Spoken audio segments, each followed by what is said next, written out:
Guwahati station সংলগ্ন পল্টন বাজারের উপর অবস্থিত হোটেল টিবেট থেকে চেক আউট করে সকালবেলায় আমরা বেরিয়ে পড়লাম গুয়াহাটি স্টেশনের দিকে।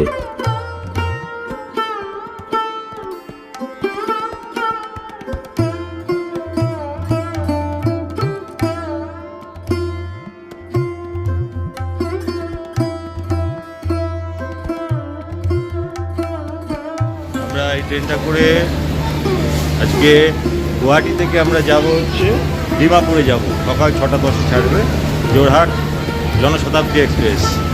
সকাল 6:10-এ ছাড়বে গুয়াহাটি থেকে। কালকে শিলচর থেকে শিলং হয়ে আমরা এখানে এসেছি গুয়াহাটিতে রাত্রে। আমরা স্টেশনের কাছে আমরা হোটেল টিবেটে ছিলাম। এখান থেকে আজকে সকালবেলায় গুয়াহাটি স্টেশনে আমরা এই ট্রেনটা ধরেছি। আমরা যাব হচ্ছে ডিমাপুর।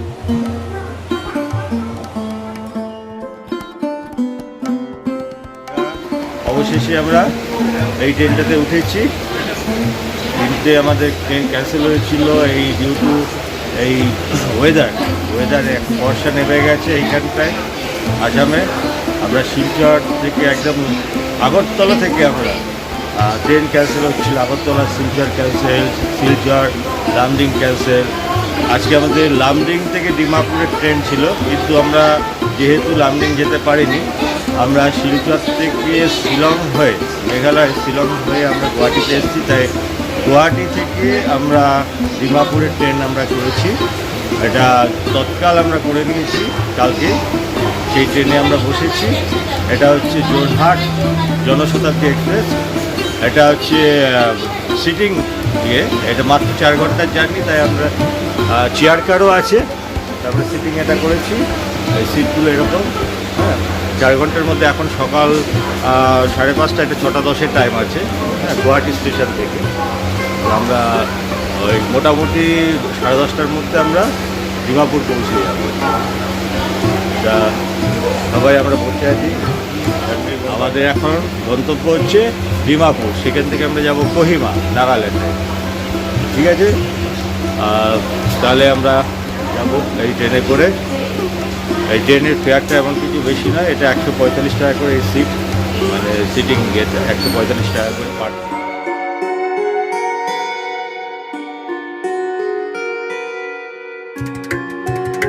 ট্রেনে করে দুই পাশের সবুজ চারণভূমি, ছোট ছোট পাহাড়, আর পাহাড়ের উপর কালো ঘন সাদা মেঘের ভেলা ভাসতে ভাসতে চলেছে।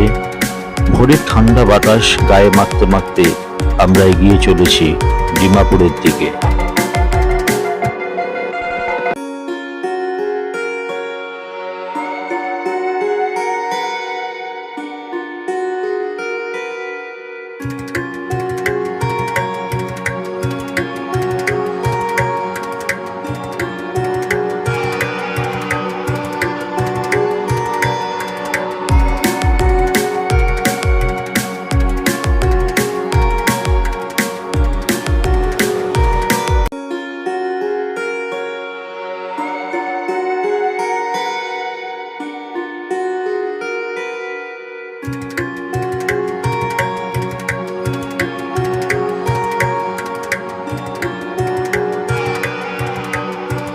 ধীরে ধীরে আমাদের ট্রেন এসে পৌঁছলো চাপড়ামুখ জংশনে। চাপড়ামুখ জংশন পেরিয়ে ট্রেন যতই এগোচ্ছে লামডিং এর দিকে, দুই দিকে বন্যা কবলিত গ্রামের দৃশ্য দেখতে দেখতে এগিয়ে চলেছি।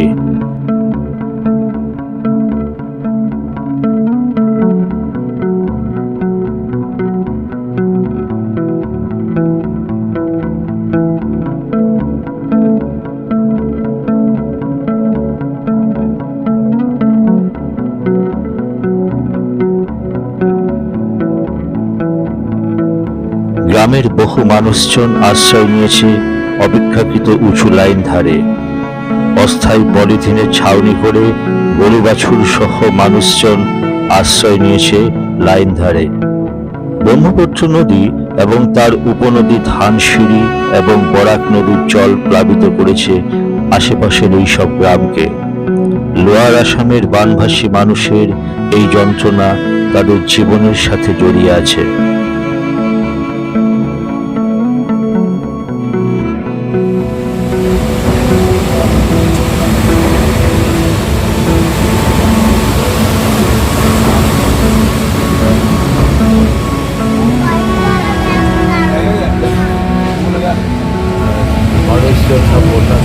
করে এসে গেছে, তারা লাইনের ধারে ধারে সব আশ্রয় নিচ্ছে। চারিদিকে গরু বাছুর মানুষজন সব লাইনের উপরে এসছে, লাইনের ধারে ধারে তারা সব আশ্রয় নিচ্ছে। চারিদিকে বন্যা কবলিত।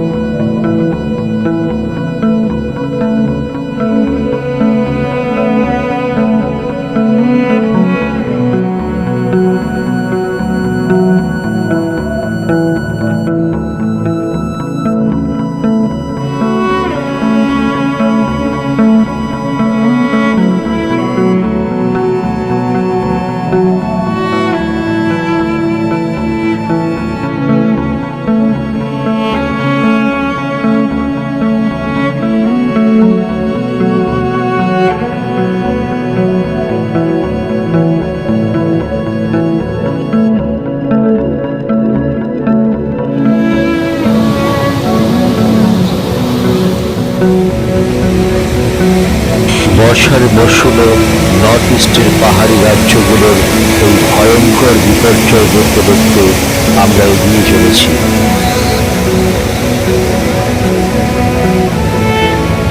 ব্রহ্মপুত্র এবং বরাক নদী সহ আরো 50টি উপনদীতে জলস্তর বেড়ে যাওয়ায় আসামের কাছাড়, বড়াপেটা, কামরূপ, নগাঁও, ধুবড়ী, নলবাড়ি, লখিমপুর, করিমগঞ্জ, বঙ্গাইগাঁও সহ আরো অনেক জেলা বন্যাপ্লাবিত হয়েছে।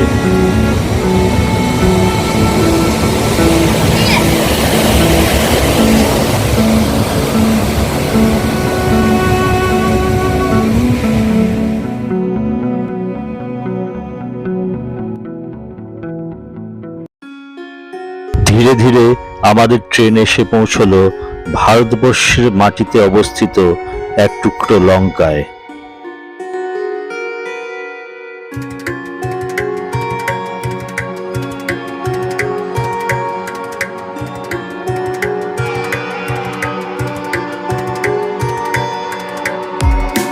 ঘড়িতে সময় সকাল 9টা। 180 কিমি পথ অতিক্রম করে আমরা চলে এসেছি আসামের লামডিং জংশনে।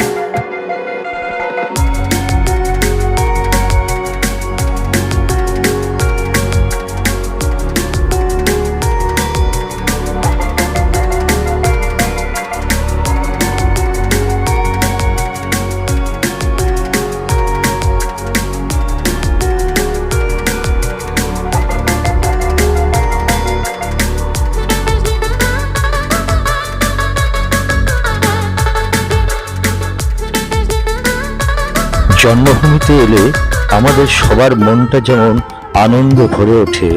আমার ওয়াইফ লামডিং এর মেয়ে, তাই লামডিং এলেই ওর খুব আনন্দ হয়। আমরা লামডিং জংশনে এসেছি গুয়াহাটি থেকে। যাওয়ার দিনও আমরা আগরতলা যাওয়ার পথে আমরা লামডিংয়ে নেমেছিলাম। লামডিং থেকে আমরা গিয়েছিলাম আগরতলায়। আজকে গুয়াহাটি থেকে যখন আমরা ফিরছি তখন আমরা এই লামডিংয়ে এসেছি। এখান থেকে আমরা যাবো ডিমাপুর। এটা হচ্ছে লামডিং জংশন।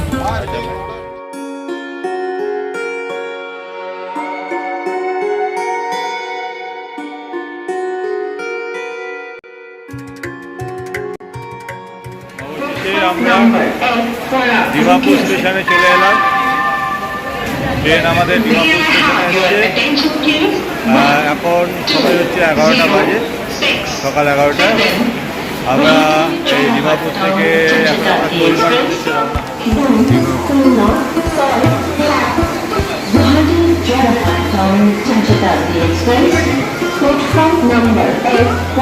উদ্দেশ্যে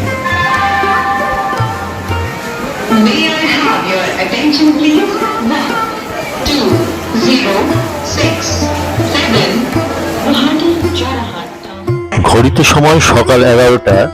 দীর্ঘ 250 কিলোমিটার পথ অতিক্রম করে আমরা চলে এসেছি ডিমাপুর স্টেশনে। আসাম সীমান্তের কাছে ডিমাপুর স্টেশন হলো উত্তর পূর্ব ভারতের দ্বিতীয় ব্যস্ততম স্টেশন। লামডিং ডিব্রুগড় বিভাগের ডিমাপুর স্টেশনের সঙ্গে গুয়াহাটি, কলকাতা, পাটনা, নিউ দিল্লি, বেঙ্গালোর, চণ্ডীগড়, অমৃতসর এবং চেন্নাই সকল রাজ্যের বড় বড় স্টেশনের সঙ্গে কানেক্টেড রয়েছে। নাগাল্যান্ডের ডিমাপুর স্টেশনে এলে আপনি বুঝতে পারবেন নাগা জনজাতির শিল্প স্থাপত্যের সুন্দরভাবে সাজানো এই স্টেশন চত্বরটি। স্টেশন চত্বরে মানুষজনকে দেখলে বুঝতে পারবেন তারা বিভিন্ন উপজাতির মানুষের ছাপ তাদের চেহারা, পোশাক, কথাবার্তায়। অর্থাৎ নাগাল্যান্ড হলো মিশ্র সংস্কৃতির মানুষের বাসভূমি। আমরা ডিমাপুর রেলওয়ে স্টেশনে আমরা এখন এসছি, ট্রেন থেকে নেবে। এখান থেকে এখন আমরা গাড়ি নিয়ে যাব কোহিমার দিকে যাব। এই হচ্ছে আমাদের গাড়ি, এই গাড়ি নিয়ে আমরা এখন কোহিমার দিকে আমরা এখন এগোচ্ছি।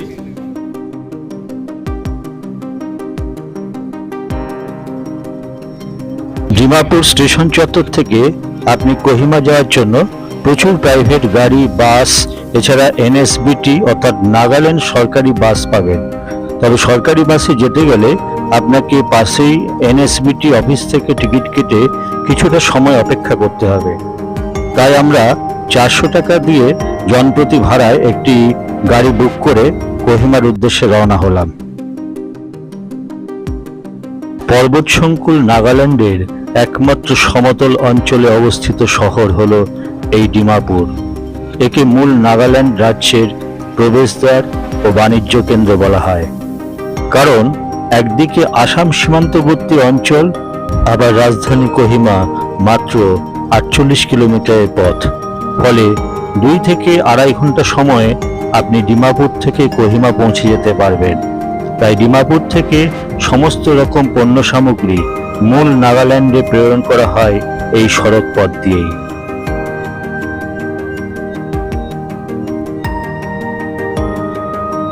একসময় ডিমাপুর ছিল কাছাড়ি উপজাতির প্রাচীন রাজধানী।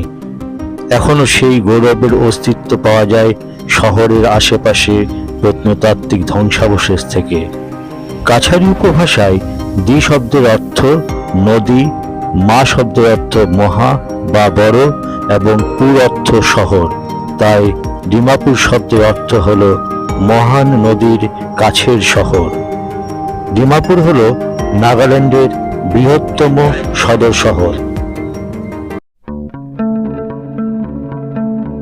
এরপর একটা গুরুত্বপূর্ণ বিষয়ে আসি, সেটি হলো আইএলপি বা ইনার লাইন পারমিট। মিজোরামের মতন নাগাল্যান্ডেও আসতে গেলে পারমিশন লাগে, তাই অনলাইনে 10 দিন আগে ইনার লাইন পারমিট বা আইএলপি করে আসাই ভালো। যে ডেটে নাগাল্যান্ডে যাওয়ার জন্য অ্যাপ্লাই করবেন সেই ডেট সহ মোট 15 দিন ভ্যালিডিটি এর পারমিশন পাবেন, আর এর জন্য জনপ্রতি চার্জ পড়বে 50 টাকা। প্রত্যেকের পৃথক পৃথক আইএলপি করতে হবে। মিজোরাম বা মণিপুরে আইএলপি চেক করে তবেই এন্ট্রি দেওয়া হয়। তবে ডিমাপুর থেকে কোহিমা আসতে কোথাও আইএলপি চেক হয়নি, কিন্তু ট্যুরিস্ট আইএলপি সঙ্গে নিয়ে যাওয়াই ভালো। আরেকটা বিষয়, নর্থ ইস্টের 3টি রাজ্য নাগাল্যান্ড, মিজোরাম এবং মণিপুরে আইএলপি ছাড়া একটি আইডি অবশ্যই সঙ্গে রাখবেন। প্রসঙ্গক্রমে আরেকটি বিষয় বলে রাখি, যারা নাগাল্যান্ড থেকে মণিপুর যাবেন তারা হয় অনলাইনে বাড়ি থেকেই আইএলপি বানিয়ে নিয়ে আসবেন, আর সেটা যদি সম্ভব না হয় তাহলে অবশ্যই ডিমাপুর সদর অফিস থেকে মণিপুর যাওয়ার ইনার লাইন পারমিট করিয়ে নেবেন। কারণ কোহিমাতে কোনো আইএলপি হয় না। হয় আপনাকে আবার ডিমাপুর আসতে হবে, না হলে দীর্ঘ প্রতীক্ষা এবং বহু সমস্যার মধ্য দিয়ে মাও চেকপোস্ট থেকে মণিপুর যাওয়ার আইএলপি করতে হবে।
আমরা এখন নাগাল্যান্ডে মানে কোহিমাতে যাওয়ার পথে ডিমাপুর থেকে বেরিয়ে এসেছি। আর ডিমাপুর আর কোহিমার মাঝামাঝি আছি আমরা। একটা রেস্টুরেন্টে এসেছি আজকের আমাদের দুপুরের লাঞ্চটা সারার জন্য। আমরা এখানে এসেছি, এখানে লাঞ্চটা করে নেব, নিয়ে এখান থেকে আমরা কোহিমার উদ্দেশ্যে আমরা স্টার্ট করব।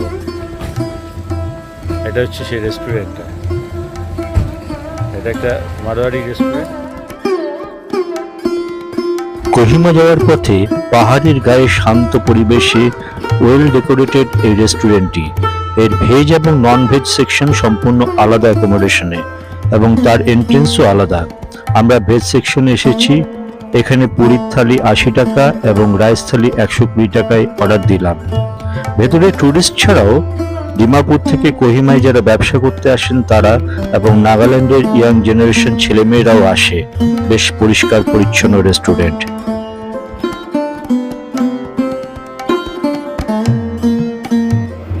আমরা কোহিমা যাওয়ার পথে এটা মারোয়ারি রেস্টুরেন্টে আমরা পুরো লাঞ্চটা খাচ্ছি।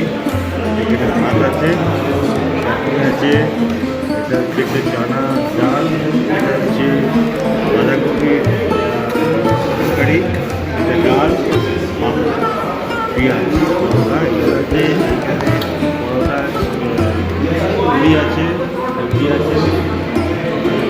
তারপরে খুব সুন্দর এখানটা, খুব বড় এটা রেস্টুরেন্টটা। সব কিছু বুঝতে পারছি।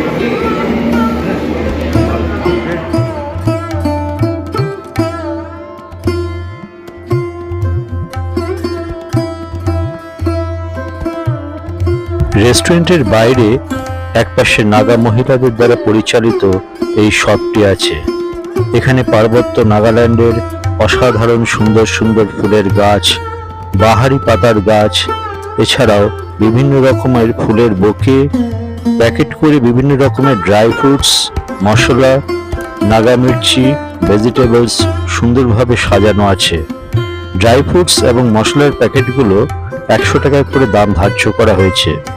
টুরিস্টদের অপেক্ষায় স্থানীয় মহিলারা বসে থাকেন, তাই আমিও 100 টাকা মূল্যে একটি ড্রাই ফ্রুটসের প্যাকেট কিনলাম।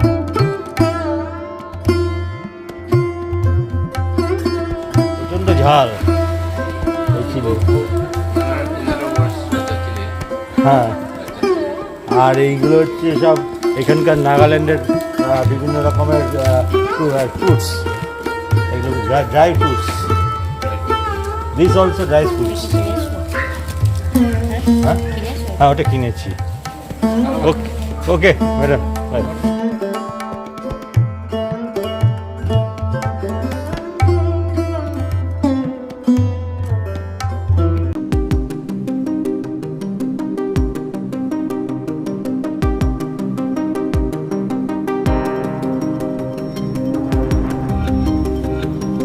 অসাধারণ পাহাড়, অসাধারণ ভিউ নাগাল্যান্ডের রাস্তায় আমরা দেখতে পাচ্ছি।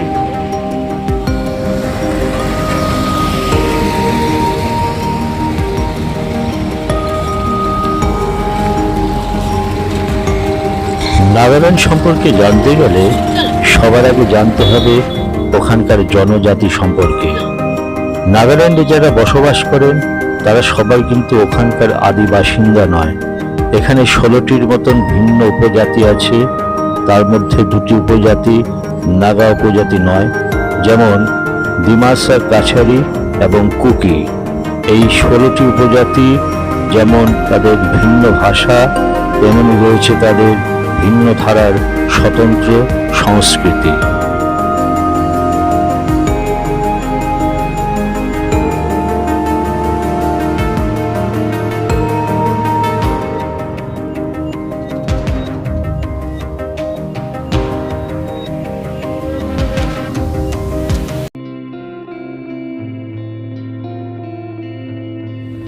এটা হচ্ছে নাগাল্যান্ড স্টেট ট্রান্সপোর্টের অফিস। এখান থেকে সব স্টেট বাসগুলো সব ছাড়ে, নাগাল্যান্ডের সব স্টেট বাসগুলো এখান থেকে ছাড়ে, সব বিভিন্ন দিকে যায়। এখান থেকে স্টেট ট্রান্সপোর্টের অফিস, বাস রয়েছে সব। নাগাল্যান্ড যদি আপনি বাসে ভ্রমণ করেন তাহলে আপনাকে NSPT স্ট্যান্ডে আসতে হবে এই স্টেট বাস ডিপো থেকে শহর ভ্রমণের বাস পেয়ে যাবেন। এখান থেকে কোহিমা মেইন টাউন মাত্র 15 মিনিটের রাস্তা।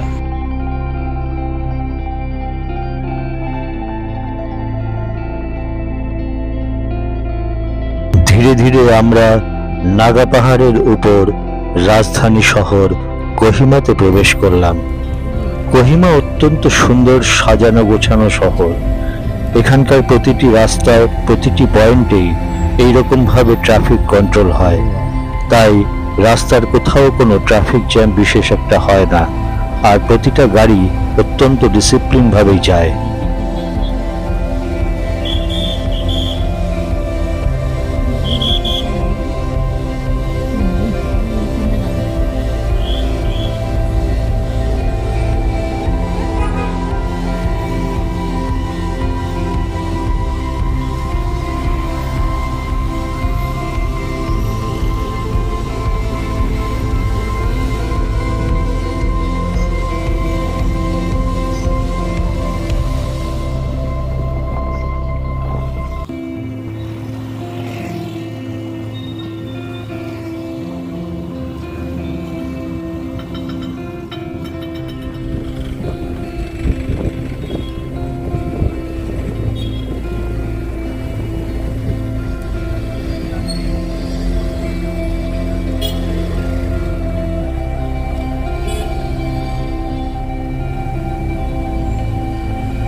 আমরা কোহিমাতে চলে এলাম।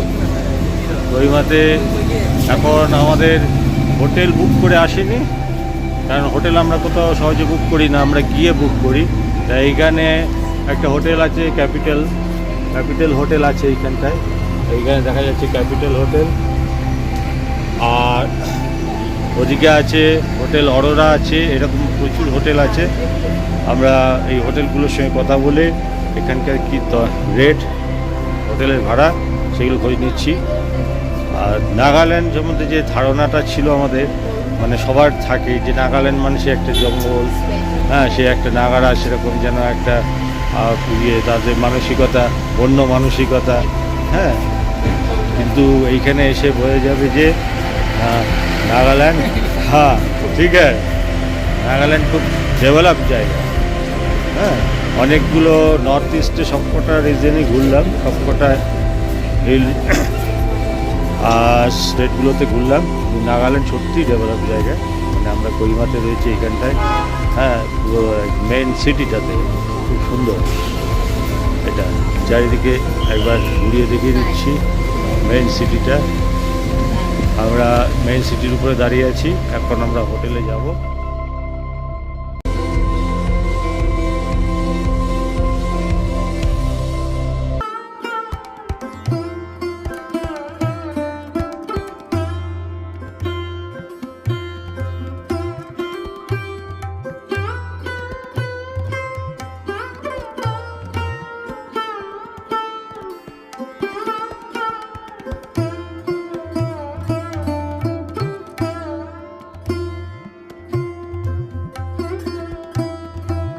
হোটেল অরোরা।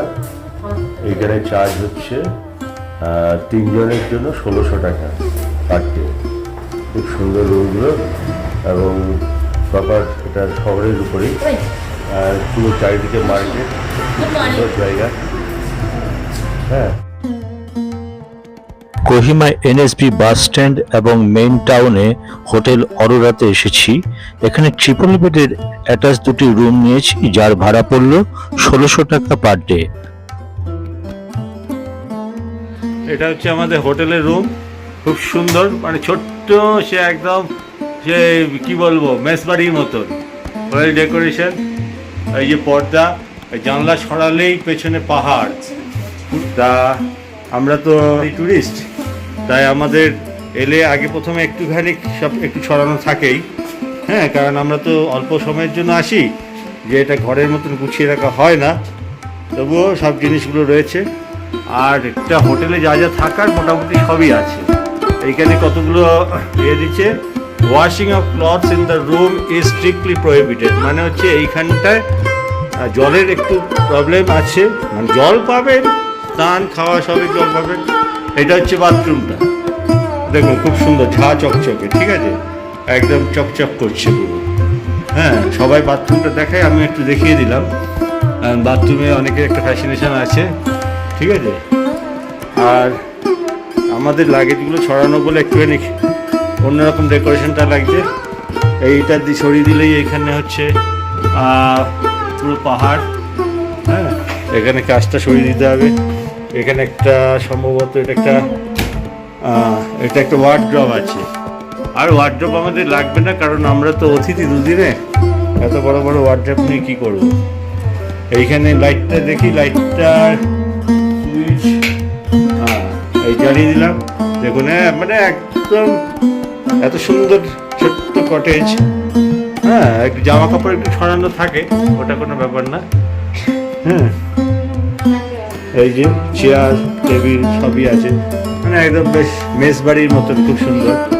হ্যাঁ, কোহিমাতে এটা দাম পড়েছে আমাদের 1600 টাকা, ট্রিপল বেড 1600 টাকা চার্জ পড়েছে। এইখান থেকে বাইরের পাহাড়, এখন রাত্রিবেলা বলে বাইরেটা দেখা যাচ্ছে না। হ্যাঁ, সব কটা দেখিয়ে দিলাম। আগামী পর্বে আমরা নাগা হেরিটেজ ভিলেজ ও তাদের সংস্কৃতিকে দেখব। সকলে ভালো থাকবেন।